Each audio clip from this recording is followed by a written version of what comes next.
தமிழுக்கு அந்த புடவை கிடைச்சது, அதுக்கப்புறம் அந்த செயின் அவங்க பரம்பரை நெக்லஸ் கிடைச்சது எல்லாத்தையும் நினச்சி யோசிச்சுட்ருக்குறாங்க. அவங்க வேலைக்காரங்கிட்ட வந்துட்டு எனக்கு பயமாக இருக்குது, கல்யாணம் என்ன ஆகுமோ ஏதாகுமோ நான் ஒரு கணக்கு போட்டு வச்சுட்ருக்கேன். ஆனால் அந்த மாதிரி எதுவும் நடக்கிற மாதிரி தெரிலன்னு சொல்கிறாங்கம்மா. எல்லாமே நல்லபடியாக நடக்குமா, நீங்கள் கவலையே படாதீங்க, தைரியமாக இருங்கன்னு சொல்லி பேசிகிட்ருக்குறாங்க. அப்போ கேடியும் சேதுவும் வந்துட்டு மண்டபம் ஃபுல்லாக தேடிட்டோம், தமிழை காணும்னு சொல்கிறாங்க. ஏன்னா தமிழ் வந்துட்டு இவங்க சம்யுக்தா ரூம் பக்கம் போகும்போது சம்யுக்தா, அவங்க அண்ணன், அவங்க அப்பா 3 பேரும் பேசிகிட்ருக்குறாங்க. நம்ம தானே வந்துட்டு பணத்துக்கு ஆசைப்பட்டு அந்த தமிழை கல்யாணம் பண்ணலான்னு நினச்சோம். ஆனால் அதுங்க வந்துட்டு ஏழையாக இருந்தால் அவங்க அப்பா வந்து பணம் கூட கொடுக்க முடியாமல் வந்துட்டு அங்கே வந்து இதுவாகி ஓடிட்டார். ப்ரெஷர் தாங்க முடியல. ஓ, அப்பா போனதுக்கு இவங்க தான் அப்போ காரணமானு யோசிச்சுட்ருக்காங்க. அதை கேட்டுட்டு நம்ம தமிழ் அதுக்கப்புறம் வந்துட்டு அதுக்காக தானே வந்துட்டு சிபி என்ன பண்ணாலும் வந்துட்டு அந்த வீட்டில் பொறுத்துட்டு இருந்தான். அவனை வந்துட்டு என்னை காதலிக்கத்தான் சொல்ல வச்சேன், மொத்த சொத்து நமக்கு தான், அவன் என்னை டைவர்ஸ் பண்ணாலும் இல்லை அப்படியே கல்யாணம் பண்ணி வாழ்ந்தாலும் சரி, மொத்த சொத்தையும் நான் வந்துட்டு அலுமினின்ற பேரில் எழுதி வாங்கிடுவேன், எல்லா சொத்தும் நம்மளுக்கு தான், நீங்கள் கொஞ்ச நாள் வெயிட் பண்ணுறன்ற மாதிரி சம்யுக்தா சொல்லி பேசிகிட்டு இருக்காங்க. அட பாவீங்களா, சொத்துக்காக தான் இவ்வளோ தூரம் இது பண்ணாங்களா, இது இப்போவே போயிட்டு ஜானு அம்மா கிட்ட சொல்லணும்னு அங்கேருந்து போக பார்க்குறாங்க. அப்போ அங்கேருந்து பெரிய ஃப்ளவர் வாஷ் கீழே விழுந்துடுது. யாரோ நம்ம பேசுனதை விட்டு கேட்டுட்டாங்க, போய் பாருன்னு சொல்லிட்டு சொல்கிறாங்க. போய் பார்த்தா தமிழ் வந்து அந்த ஃப்ளவர் வாஷ் எடுத்து வச்சுட்ருக்காங்க.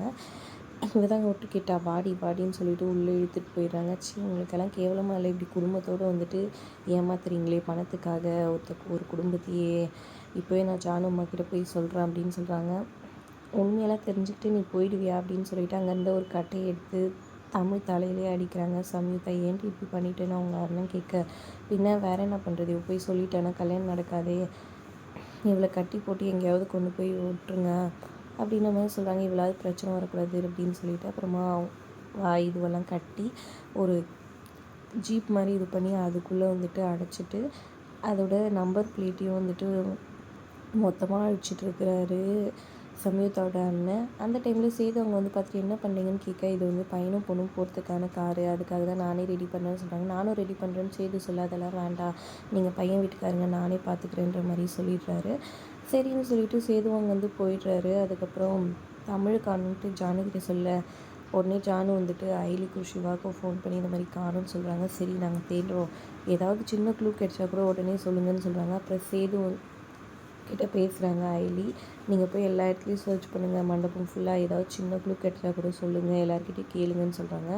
அப்புறம் கரெக்டாக வந்து தமிழோட அப்பாக்கிட்டே வந்துட்டு ஃபோட்டோ காமிச்சு கேட்குறாரு சேது, இந்த பொண்ணை பார்த்தீங்களான்னு. இல்லை பார்க்கல, ஏதாவது உங்களுக்கு இதுவாக நடக்கிற மாதிரி ஏதாவது தோணுச்சா அப்படின்னு சொல்லி கேட்குறாங்க. ஆமாப்பா, கொஞ்ச நேரத்துக்கு முன்னாடி ஒரு சிமெண்ட் கலரில் ஒரு கார் வந்துட்டு ரொம்ப வேகமாக போச்சு அப்படின்னு சொல்கிறாங்க. யார் இருந்தாங்கனால எனக்கு தெரியல, நம்பர் பிளேட்டும் இல்லை அப்படின்ற மாதிரி சொல்கிறாங்க. உடனே சேது இதை பற்றி ஐலிக்கு ஃபோன் பண்ணி சொல்கிறாங்க. அப்புறம் ஐலி வந்துட்டு அந்த காரை கண்டுபிடிச்சிடுறாங்க.